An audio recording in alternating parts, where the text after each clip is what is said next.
Good morning, or good afternoon, wherever you may be, or good evening, or good night. This is Jen at Jen's Arty Inclinations, a place to create, share and play. Hello, hello, hello. All right, it's Jen here again, as I think my intro has just said. But anyway, today I'm here because I got tagged by my gorgeous friend over at Junk Journaling Jen. So Jen and Jen, and we were both part of a fabulous challenge back in December. Beautiful Emily over at Junk Journal Inspirations did a Pay It Forward promotion where she was supporting channels who were under 300 subscribers and gave them a shout out and did a competition with it and everything. And that really boosted both of us literally just at the time that we were both just deciding that we would start our channels. So really, really grateful.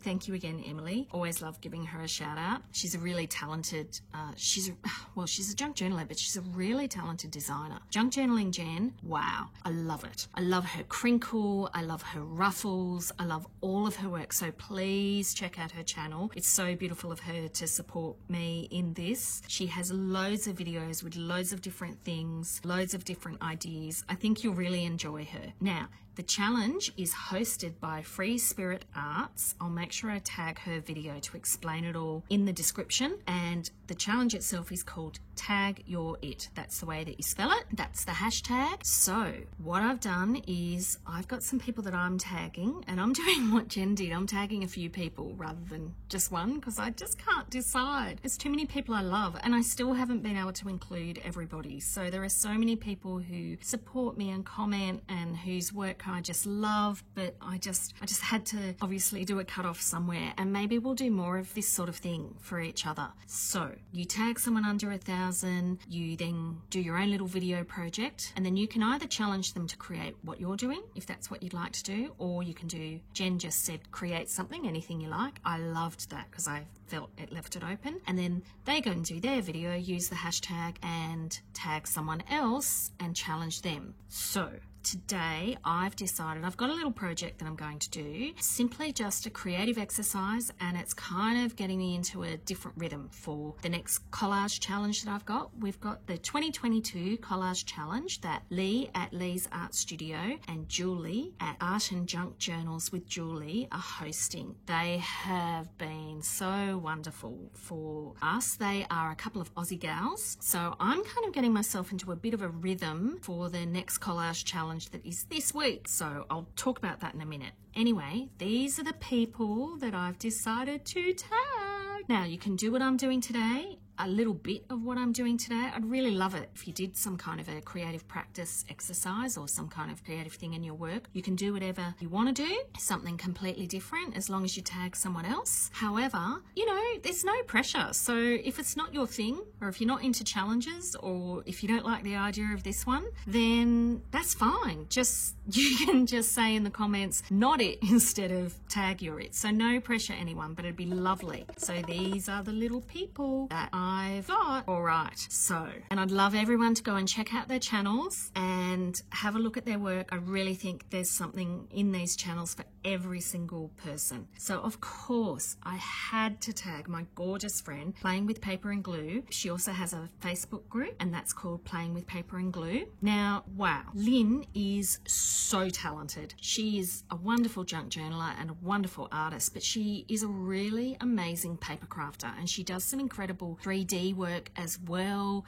She is the one who helped us all learn how to do the infinity cards and really made it so much easier and more accessible for everybody to give that a go. That was over in our group. She's just taken over the group from Emily at Junk Journal Inspirations. So the baton has been handed over to gorgeous Lynn at Playing with Paper and Glue. So I've known her for a while now through this community. So yes, please check her out. Anyway, I'll keep going. Art Journaling with Una. She is an Aussie artist, and I adore her sketchbooking especially. She is really, she's a real artist, unlike me. So she does a lot of Australian themed stuff too, which I really enjoy. I found her over Christmas when I was looking for some Aussie artists, and she has a real talent for mixed media. So yes, go and enjoy her. Paper Craft with Kay. Oh, Kay, you've been so lovely and supportive, and I got to know you, I think, through the collage challenge, Lee and Julie's collage challenge. But honestly, I don't know, I just enjoy watching and listening to all of Kay's videos. She does flip throughs of her work.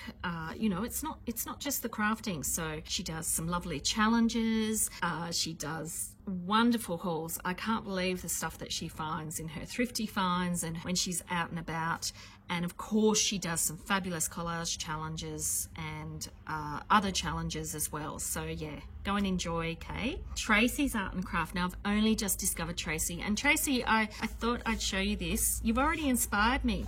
That's my copy of your amazing mandala that you did for the Doodle Challenge that actually Lee and Julie are also hosting, our two Aussie gals. So that's the 2022 Doodle Challenge. Yeah, so Tracy, that was my go at what you did. It's nowhere near as beautiful as what you created, but you know, that was my attempt.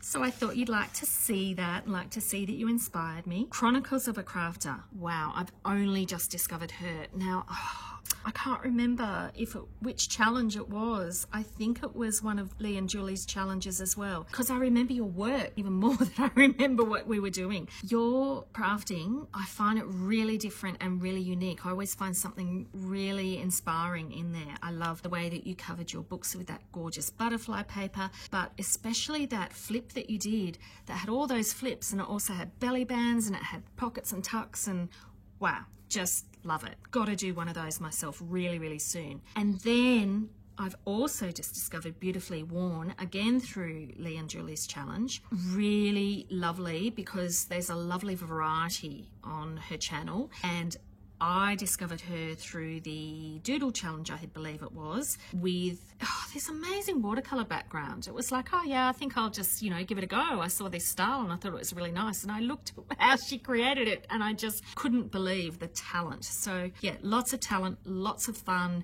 lots of different kinds of people. All right, shall we get going? Now, actually, before we're starting, speaking of, you know, Lee and Julie did these doodle flowers, but really inspired me to do all of these extra little things. I'm doing these borders, and they're really lovely on journal pages. I'm doing these gorgeous butterflies. I've done little single flowers. I'm doing leaves and grasses. I'm doing, I just like doing circles, so I often have circles in my work.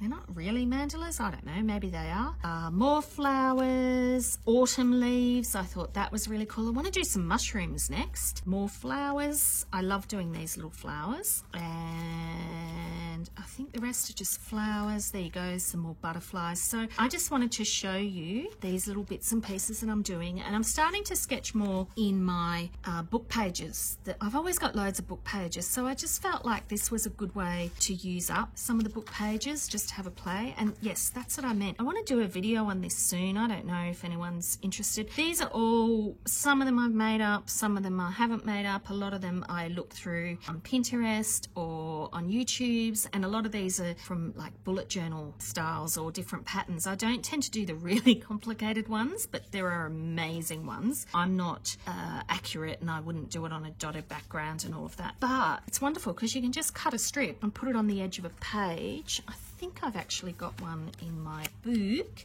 There we go. Yes. No, I haven't. All right, but like you can just put, you know, just a border on that. So anyway, that's just that might be coming up soon. All right, so this is what I'm doing today. This is a creative exercise I learned about yonkers and yonkers and yonkers ago. And I really like creative exercises that are just for the sake of creating. A bit like that book, if anyone's ever read it, The Artist's Way. It's not so much about what it ends up as, it's more about the process, more about enjoying it, more about just sparking your mind. So in this one, you choose a subject, and you can choose a list of subjects. So you could choose colours, you could choose shapes, you could choose themes, you could choose, you know, it might just be leaves. So you choose something, and we've generally all got a phone, and you just take photos. And the idea is that it just helps you look at things differently. It's quite interesting. So in our next collage challenge, we have to use triangles. And I thought, I really don't use triangles a lot in my work. Let's just get some inspiration. So I literally went into my backyard today, walked around, took some photos. So this is, I noticed that there were triangles in the actual old footstool. Stepping, you know, that thing thing that you fold up and unfold and you climb up on. Step ladder or step ladder. Okay, all right, you all know that I don't have the best way with words. Step stool step. No, all right, Jen, give up, let it go. You don't know what it is called officially. It may be called all of those things. Okay, so I just took photos of it from all different angles, even looking up at the sky. I think that's like one of my favorites in that. And I also really liked looking at the shadows, so even the triangle shadows. And then I looked in my backyard to find places that I could find triangles. Some close-ups of a palm leaf in the back. It has those spikes on the edge, which look amazing close up. This was a tree. It had a fork, but then it had a little branch across, which made a triangle. Perfect. I had some pavers that were triangles. This was a little piece of a rock. Again, another palm leaf. I just felt like that end is a triangle, but even when you look at the grooves and the leaves, they're little triangles that come down as, okay, I can't really describe it without showing you the leaf. This is an old metal sign that I have, and it says garden, so that's the A in the garden, which is obviously a triangle. Again, another tree. This is another little metal sign. He's a big gecko. That's actually his foot. So anyway, that was just to get a little bit of inspiration. So if you're being challenged, if that's all you do, it doesn't even have to inspire work. You know, I could actually sign this. In fact, I will. That's me signing it, and I could date it. What's the date? It's the 28th of the 3rd, and we'll call it Angled Views. How's that sound? There you go. Now it's a piece of art. How good's that? Anyway, so here's the next part of my process, and this is the main exercise. But yeah, if all you want to do is take some photos, go and take some photos, because looking at this inspired me to do this. Now I'll just finish taping up this page. You know, these are all wonky, but I just wanted to mask off to do some triangles and see what that effect looks like as one big piece together. Not anything fancy about that tape. It is just masking tape. That's it. Now look, it is a Strathmore, this book, but I think it's really important to use all different sketchbooks, and then you get an idea of how your materials work on all different papers, because sometimes all we've got is just a bit of cardstock and that's it. And so that's what you might squiggle on, all different pages. So I actually feel like it's nice too to make your own sketchbooks, but they don't have to be with sketch paper. I didn't know whether I wanted the round or the flat. I find the rounds are really good for doing circles, but I forgot I'm not doing circles. Having said that, I'm not sure how the flat will go. Now, what are the colours in the challenge? They're red. So I wanted to actually have a go. I guess that's red-ish, isn't it? This is a set from Kmart. I'll try that. You can see my son found these because there are big finger digging prints in them. I do not remember which workshop taught me this technique. Firstly, you want to obviously wet your colours. Yeah, this is just a kid's one from Kmart. So I think for this kind of thing, when you're practicing, you don't actually need it to be really expensive. I've got some on my brush and I'm going to do the first bit, and then I'm going to dip it in the water just quickly on the side, and then I'll do the next colour. And now that will actually be a slightly lighter hue. Dip it in the water again, just on the side, and then I'll get a lighter shade again. So the idea is that this actually tells you a little bit more about what your colours are. So you look at the difference between that colour and that colour. Okay, so let's try another colour. Let's try the purple. So I want loads and loads on my brush in the first one. And as you do this, you get better and better at it. I love that you can see where I've done it well and where I've done it not so well. I love this. It's so relaxing. It's really fun. And it's amazing when you think about it, like before I've even taken the tape off. I just like the effect. And remember, these are cheap, because this is just me practicing. It's just me learning about the colours that I've got and the palettes that I've got. And so this is quite good too if you want to do swatches for how your colours mix. So I usually use the lids if I'm mixing my colours. But again, it's a good way to show you how those colours mix. So look at the difference between how these two colours work. This one looks like there's a lot more saturation in it. Look, there are proper art terms, and I don't believe, oh no, colour saturation. I've heard that somewhere. These are such a surprising little set, you know.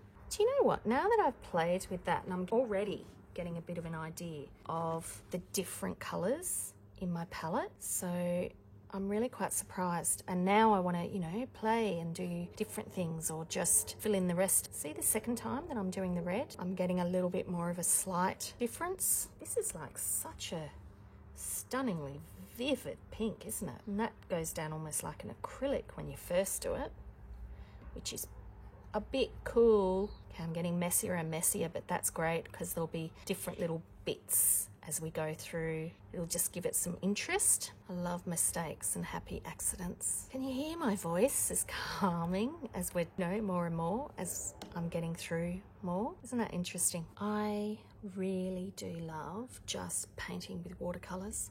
So I think when you're doing little swatches like this, it is just fun. Sometimes you don't know what to paint. So just doing, you know, a bit of a pattern, anything like that, it's lovely, really. It's relaxing, it's fun. And masking tape and things like that, they're wonderful because you can do any shape. But you could trace around a shape that you like. You could just do free form. You could do it like a Zentangle where you just do curvy lines all over the page. There's so many ways that you can actually do this kind of an exercise, and it makes you confident with getting the paint on the paper. It really does, I promise you. And I just keep using too much water with these. I am so used to my good paints, but which is another reason why this is really good for me. It's reminding me I haven't been watercolouring and painting for a while, and I really need to do some. Should include it in some of my regular practice, my regular art practice. I think sketchbooks are great, and as I say, they can be your junk journal. They don't have to be an expensive, flashy sketchbook, and in fact, if they're not, I think that's great because it gives you more opportunity to create with more available materials. You learn how to make those work as well. But yeah, I think sketchbooks are fabulous just to play.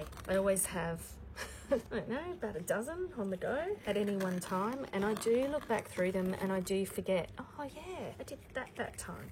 All right, so there's my piece, and you can see all the lovely different colours. Next, thought I'd just do some doodles with some pen and ink, nothing complicated.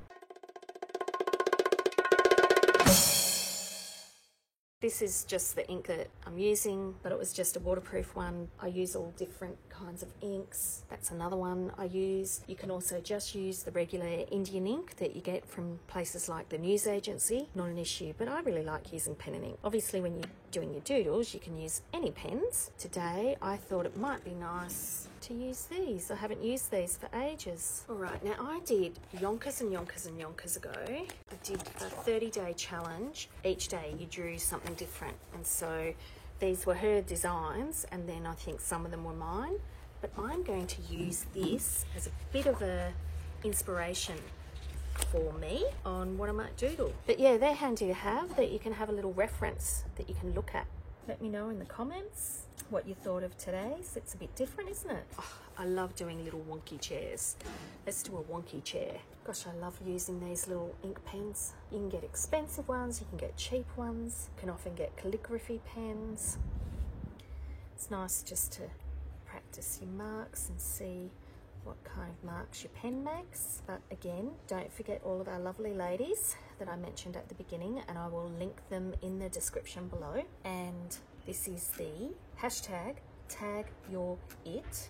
And I hope also that other people try them out. And if you do, please link me in your video. Because yeah, I'd love to see all the things that everybody creates. It would be lovely. For all my junk journaling friends, all these. Cut out little triangles and put them on a corner of a page. Or it can give you an idea that if you've got a page and you're not quite sure what it needs to finish, you might do a watercolour swatch, or you might do a little doodle on the front of an envelope that you're making or something like that. So I feel this is an important part of our practice, and there's no harm in doing this just in our junk journals. You don't have to have sketchbooks in the books that I make. Sometimes it's nice just to get out onto a clean page, but I actually prefer working a lot of the time too, because you've got those ready-made prompts in all of the differences on the papers and the pages and all that sort of thing. And thank you to everybody who's returning and all the new subscribers. I really appreciate your support. It's really nice to feel part of a wider community that enjoys creativity. Quite humbled,